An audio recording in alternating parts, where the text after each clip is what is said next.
Assalamualaikum warahmatullahi wabarakatuh. Kami dari kelompok 10 akan mempresentasikan hasil kerja dari kelompok kami mengenai matriks BCG.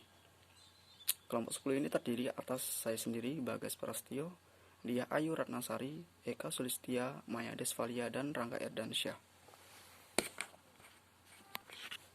Baik, untuk yang pertama mengenai pengertian metrik BCG atau Boston Consulting Group and Matrix. BCG ini merupakan perusahaan konsultan manajemen swasta yang berbasis di Boston. BCG ini merupakan konsep yang digunakan untuk menumbuhkan pangsa pasar yang dikembangkan dan dipopulerkan oleh seorang manajemen konsultan terkemuka. Boston Consulting Group atau BCG ini adalah konsultan manajemen perusahaan bergengsi yang didirikan pada tahun 1963 oleh Bruce Henderson, seorang alumnus Harvard Business School. Artinya BCG ini adalah sebuah konsep strategi pemasaran yang dibentuk secara khusus dalam rangka meningkatkan usaha-usaha perusahaan yang memiliki multidivisi dengan merumuskan strategi yang paling cocok atas perusahaan tersebut. Nah, untuk sejarah dari BCG ini, pada tahun 1970, BCG ini ditemukan oleh Bruce Henderson sebagai divisi manajemen dan konsultasi dari Boston Safe Deposit and Trust Company, yang mana merupakan anak cabang dari perusahaan Boston. Seorang mantan penjual Alkitab, Henderson ini sudah menjadi sarjana teknik di Universitas Vanderbilt sebelum berkunjung ke sekolah bisnis Harvard. Beliau meninggalkan HBS 90 hari sebelum kelulusannya untuk bekerja di perusahaan Westinghouse, tempat di mana ia menjadi wakil presiden termuda sepanjang sejarah perusahaan tersebut. Dia akan meninggalkan Westinghouse untuk memimpin unit manajemen pelayanan sebelum menerima tantangan yang mustahil dari pimpinan Boston Safe Deposit and Trust Company untuk memulai pelayanan konsultasi untuk bank.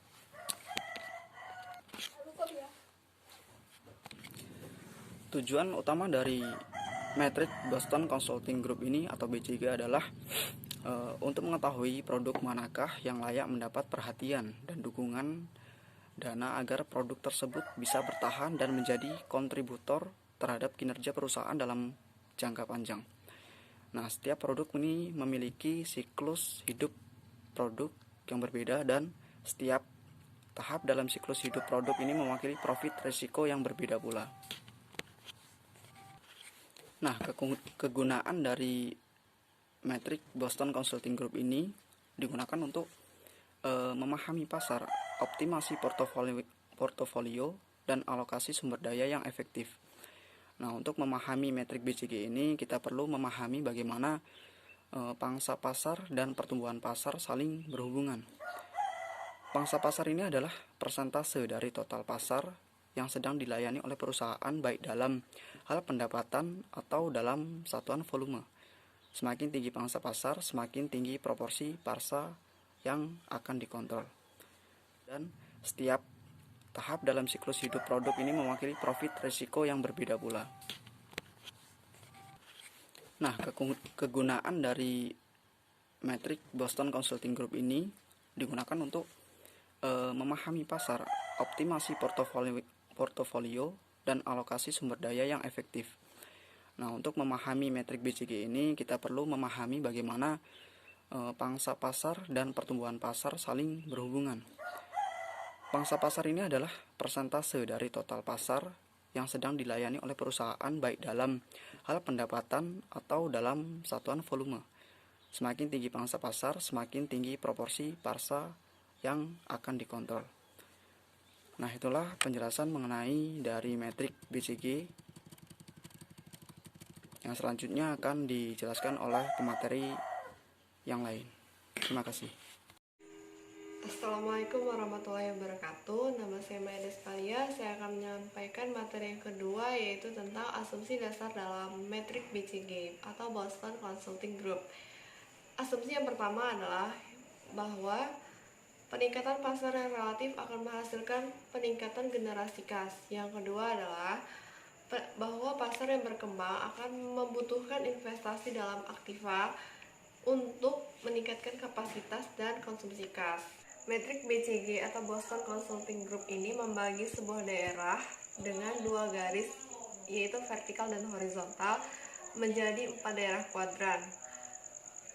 4 daerah tersebut diistilahkan dengan yang pertama adalah question mark atau tanda tanya, yang kedua adalah star atau bintang, yang ketiga adalah case cow atau sapi perah, dan yang keempat adalah dog atau anjing.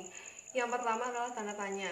Tanda tanya ini merupakan unit yang berpotensi di pasar yang pertumbuhannya sangat tinggi, tetapi pangsa pasarnya relatif rendah. Jika berada di kuadran question mark atau tanda tanya ini, perusahaan itu harus membutuhkan dana yang besar karena untuk mengeluarkan uang untuk pabrik, peralatan, serta karyawan untuk memiliki pangsa pasar yang tepat. 3. Yang kedua adalah star atau bintang, yaitu merupakan produk atau unit bisnis yang memiliki pangsa pasar yang dominan dan pertumbuhan yang cepat serta menghasilkan pendapatan yang besar. Ini berarti ya, dalam star ini berarti produk yang dihasilkan itu merupakan produk-produk yang diminati oleh pasar. 3. Yang ketiga adalah Kisco atau sapi perah. Sapi perah ini merupakan produk atau unit bisnis yang memiliki pertumbuhan yang rendah tetapi pangsa pasarnya sangat luas.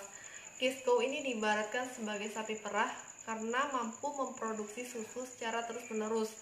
Produk atau unit bisnis pada Kisco ini sudah seharusnya memiliki menjadi pemimpin pasar dengan keunggulan yang maksimal dan harga yang terjangkau, seperti harga yang terjangkau dan kualitas yang mumpuni. Pada posisi ini, pemilik bisnis menghasilkan pemasukan yang lebih besar daripada mengeluarkan karena investasi secara maksimal sudah dilakukan ketika produk berada di posisi start. 3. Kemudian yang keempat adalah anjing atau dog, yaitu menggambarkan bisnis yang memiliki pangsa pasar yang rendah dan pertumbuhan yang lambat. Umumnya anjing ini menghasilkan laba atau bahkan rugi ya. Kadang-kadang juga dia menghasilkan laba. Assalamualaikum warahmatullahi wabarakatuh. Nama saya Rangga Irdansyah, saya dari kelompok 10. Pada tahap ini saya akan menjelaskan mengenai kelebihan dan kelemahan pada matriks BCG. Kelebihan pada matriks BCG ini adalah salah satu alat pembuat keputusan yang paling mudah. Hanya dengan membaca grafiknya, orang dapat dengan mudah melihat di posisi manakah perusahaan mereka berada. Matriks ini memusatkan perhatian pada arus kas, karakteristik investasi, dan kebutuhan berbagai divisi organisasi. Yang selanjutnya itu kelemahan pada matriks BCG. Yang pertama, tingkat pertumbuhan pasar adalah hanya salah satu faktor dalam daya tarik industri, dan pangsa pasar relatif hanya satu faktor dalam keunggulan yang kompetitif. Yang selanjutnya yaitu kerangka kerja ini mengasumsikan bahwa setiap unit bisnis independen dari yang lain. Dalam beberapa kasus, sebuah unit bisnis yang merupakan dog dapat membantu unit usaha lain untuk mendapatkan keuntungan yang kompetitif. Matriks sangat bergantung pada luasnya definisi pasar. Sebuah unit usaha dapat mendominasi ceruk kecil tetapi memiliki pangsa pasar yang sangat rendah dalam industri secara keseluruhan. Kasus seperti itu didefinisikan definisi pasar dapat membuat perbedaan antara dog dan cash cow. Oke, selanjutnya saya Kak Sulistia akan menjelaskan tentang bagian D, yaitu kerangka konseptual dan kerangka operasional matriks Boston Consulting Group atau BCG. Yang pertama adalah kerangka konseptual. Di sini terbagi menjadi beberapa poin. Yang pertama adalah tingkat pertumbuhan pasar atau market growth. Pertumbuhan pasar adalah proyeksi tingkat penjualan untuk pasar yang akan dilayani. Pertumbuhan pasar menggambarkan jangkauan organisasi atau menunjukkan perkembangan organisasi. Tingkat pertumbuhan pasar ini menunjukkan tentang posisi merek daripada arus kas. Tingkat pertumbuhan pasar biasanya diukur dengan peningkatan persentasi nilai penjualan 2 tahun terakhir. Pertumbuhan pasar diwakili oleh sumbu vertikal. Yang kedua adalah pangsa pasar relatif atau market growth rate. Pangsa pasar relatif atau market growth rate adalah bagian penjualan industri total sebuah perusahaan pasar tertentu. Pangsa pasar relatif diwakili oleh sumbu horizontal. Pangsa pasar relatif ini berfungsi sebagai ukuran kekuatan perusahaan di segmen pasar. Semakin tinggi nilai pangsa pasar suatu perusahaan, semakin besar proporsi pasar yang dikendalikan. Di sini, matriks BCG menunjukkan perbedaan di antara berbagai divisi dalam posisi pasar relatif dan tingkat pertumbuhan industri. Yang ketiga adalah kerangka operasional. Berfungsi sebagai mengidentifikasi dan membagi perusahaan dalam SBU, yaitu Strategic Business Unit. Yang kedua, menilai dan membandingkan prospek tiap SBU berdasarkan dua industri, yaitu pangsa pasar relatif dan tingkat pertumbuhan industri SBU. Yang ketiga, mengklasifikasikan SBU pada matriks BCG. Yang keempat, mengembangkan strategi untuk tiap SBU.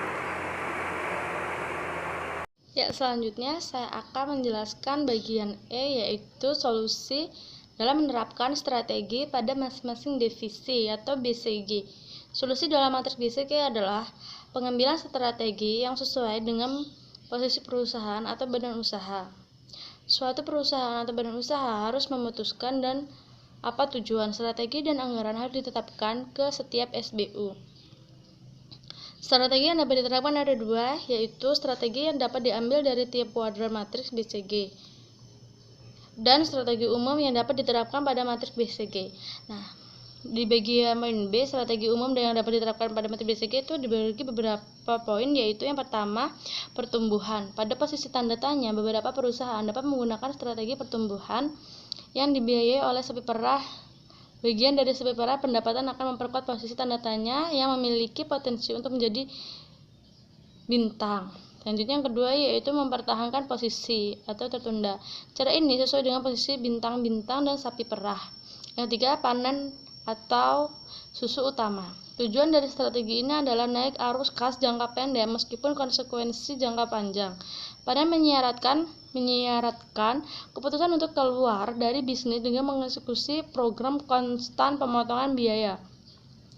Yang keempat, yaitu likuidasi, yaitu jika sebuah perusahaan menjalankan bisnis lemah, harus mempertimbangkan cuaca untuk panen atau melepaskan unit bisnisnya. Keputusan likuidasi perusahaan memberikan kesempatan untuk menginvestasikan kembali sumber daya bisnis lebih makmur. Strategi ini tepat untuk anjing dan sisa tanda tanya yang tidak ditandai oleh sapi tunai. Sekian, terima kasih. Saya Hiru. Wassalamualaikum warahmatullahi wabarakatuh.